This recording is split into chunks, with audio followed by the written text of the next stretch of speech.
অনুরাগের ছ ধারাবাহিকের আজকের পর্বে দেখা যায় দীপা এবং সূর্য যখন ঘুমিয়ে থাকে তখন দুজনেই স্বপ্ন দেখে যে দীপার ফাঁসি হচ্ছে। দীপা সূর্য বলে চিৎকার করছে। এমন স্বপ্ন দেখে দুজনেই একসাথে চিল্লায় ওঠে এবং ভাবতে থাকে ভোর রাতে তারা কেন এরকম অদ্ভুত স্বপ্ন দেখলো, এটা কি নতুন কোনো বিপদের আশঙ্কা। অপরদিকে রুটি যখন ঘুমিয়ে থাকে কুন্তলা তখন রুটিকে ফোন করে, বলে যে শোনো রুটি, আমি তোমার উপর ভরসা রেখেছি, তাই তুমি সেই কাজটা ঠিকঠাক করো, যেটা তোমার দায়িত্ব। রুটি তার মাকে কথা দেয়, মা তুমি চিন্তা করো না, যা করার তোমার ছেলেই করবে। পরের দিন সকাল হয়ে যায়। দীপা সবাইকে একটা খুশির সংবাদ দেয়। দীপা সবাইকে বলে যে সে একটা নতুন টেন্ডার কিনেছে সূর্যর নামে, আর টেন্ডারের টাকাটা লোন নিয়ে দেবে। সে একটা ক্লিনিকের টেন্ডার কিনেছে যেটা লাবণ্যর নামে হবে, সূর্য চালাবে, সবাই সেখানে কাজ করবে। উর্মি সেটা কিছুতেই মানতে চায় না। সে চিৎকার করে বলে যে সেই টেন্ডারে তারও ভাগ চাই। ওই হসপিটালটা কেন শুধু সূর্যর নামে হবে, মায়ের নামে হচ্ছে, তাহলে ওই ভাগ জয়ও পাবে। দীপা সবার সামনে বলে উর্মি এবং জয় যখন যোগ্য হবে তখন ঠিক তারা ভাগ পাবে। এখন সূর্যই ওই ক্লিনিকটা চালানোর যোগ্য, তাই সূর্যর নামেই সে করেছে। তবে যে রেস্টুরেন্টটা ছিল ওটা জয় এবং উর্মির নামে করে দিয়েছে। দীপা জয় এবং উর্মি দুজনকেই বলে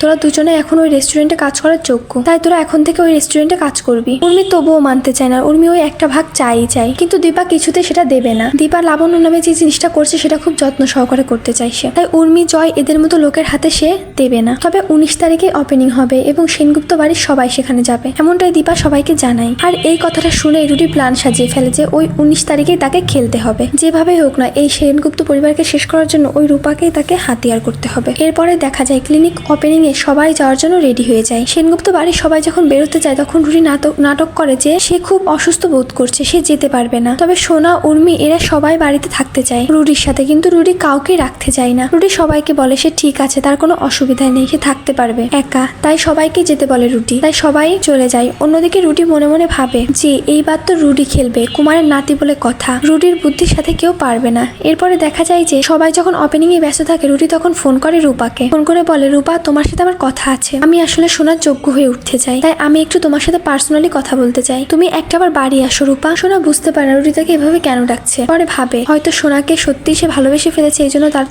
জন্য তার সাথে কথা বলতে চাই, সোনার ভালোর জন্য সে বাড়িতে যায়। অন্যদিকে দেখা যায় রুটি নিজের ঘরেই বসে থাকে। রূপা ঘরে ঢোকে আর রুটি তখন তাকে ঘরের মধ্যে ঢুকিয়ে নিয়ে দরজা বন্ধ করে দেয় এবং রূপার হাতটা দড়ি দিয়ে বেঁধে দেয়। রূপার শ্লীলতা হানি করার চেষ্টা করে। রূপা বারবার রুটিকে সতর্ক করে, তবুও রুটি শোনে না। অপরদিকে রূপা আসার আগে দীপাকে একটা SMS করে আসে। দীপা ভিড়ের মধ্যে থাকায় রূপা দীপাকে বলে আসতে পারেনি। SMS এ বলে যায় সে বাড়ি যাচ্ছে, খুব পার্সোনাল একটা কাজে যাচ্ছে, রুটি তাকে যেতে বলেছে। দীপা SMS-টা দেখে বুঝতে পারে এই রুটির কোনো মতলব আছে। দীপা বুঝতে পারে রূপা বিপদে পড়তে পারে, তাই দীপা ও সেনগুপ্ত বাড়িতে ছুটে আসে। তবে ততক্ষণে রুটি শ্লীলতা হানি করার চেষ্টা করে বলে রুটিকে ফুলদানি দিয়ে আঘাত করে মেরে ফেলে রূপা।